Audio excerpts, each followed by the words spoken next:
আসসালামু আলাইকুম খামারি ভাইরা, আশা করি আজকের এই ভিডিও দেখার পরে আপনাদেরও বকনা বাছুর 12 থেকে 13 মাস পরেই হিটে চলে আসবে ইনশাআল্লাহ। আজকের যে বকনা দেখতে পাচ্ছেন এটার বয়স হচ্ছে 12 থেকে 13 মাস এবং এটা কিন্তু অলরেডি কিন্তু একবার কিন্তু হিটে চলে আসলো।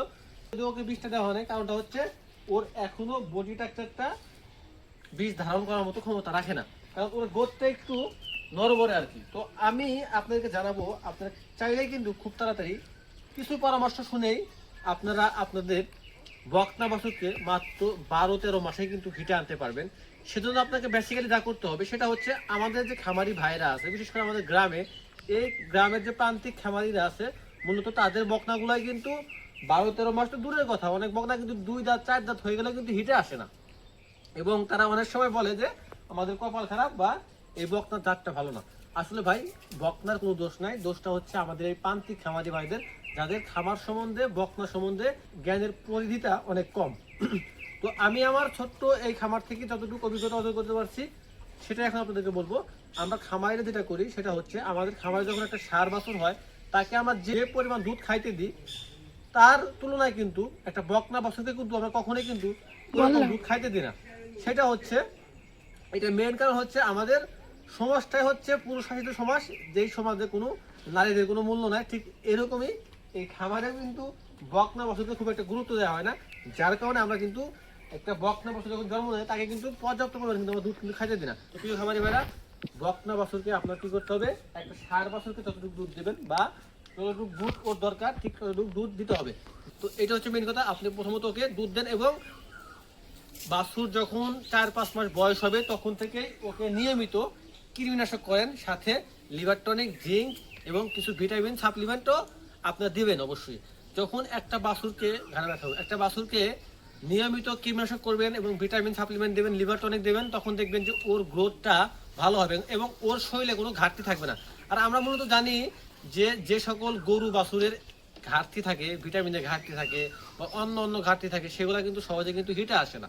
এখন যদিও আপনি সবকিছু ঠিকঠাক মতো করছেন, তারপরে আপনার বকনা হিটে আসে নাই, তাহলে আপনার যেটা করণীয় সেটা হচ্ছে, আপনি একটা বয়স পরে যদি দেখেন যে আপনার বকনার গ্রোথ ভালো আছে, বয়স 12-13 মাস হয়ে গেছে বা 14 মাস হয়ে গেছে, তারপরে হিটে আসতেছে না, তাহলে আপনি কি করতে পারেন, আপনি কি করবেন, প্রতিদিন ওকে খোল দেবেন এবং সেটা কি করে খাওয়াই, খোলটাকে ভিজিয়ে রেখে তারপরে সেটা পানির সাথে বা খাদ্যের সাথে মিক্স করে খাওয়াই। কিন্তু না, আপনি যদি বকটাকে হিটে আনতে চান তাহলে আপনি যেটা করবেন সেটা হচ্ছে, এই খোলটাকে ঝুড়া করবেন, ঝুড়া করার পরে সেটাকে কি করবেন, শুকনো অবস্থায় বকটাকে খেটে দেবেন।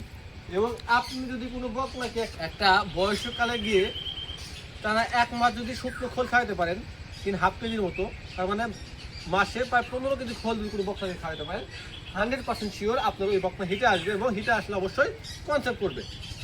তো প্রিয় খামারি ভাইরা, বকনা বাছুর হিটে না আসার একটাই কারণ, সেটা হচ্ছে আমরা খামারিরা অসচেতন। আমরা খামারিরা অসচেতন বলেই আমাদের বকনা বাছুর সময় মতো হিটে আসে না, অথচ আমরা আমাদের কপালের দোষ দিই, আমরা আমাদের দোষ দিই আমাদের এই সুন্দর বাছুরগুলার। তো আশা করি বুঝতে পারছেন আপনাদের কি করতে হবে।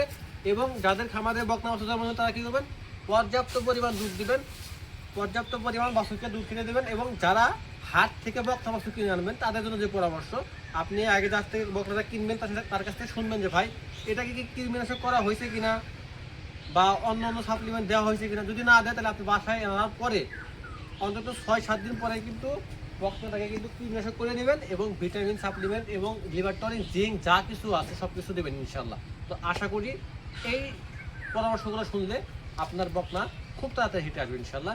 এবং আশা করি আপনারা এই ভিডিওটা দেখে অনেক উপকৃত হয়েছেন। সবাই যদি উপকৃত হয়ে থাকেন অবশ্যই আমার চ্যানেলকে সাবস্ক্রাইব করবেন এবং আপনাদের খামার যদি এবং কোনো বকনা যদি কোনো কারণে হিটে না আসে তাহলে কিন্তু সেটা কিন্তু অবশ্যই আমাকে জানাবেন কমেন্ট করে। ইনশাল্লাহ আমি স্থায়ী একটা সমাধান দেওয়ার চেষ্টা করবো। তো সবাই ভালো থাকবেন, সুস্থ থাকবেন। আসসালামু আলাইকুম ওয়া রাহমাতুল্লাহ।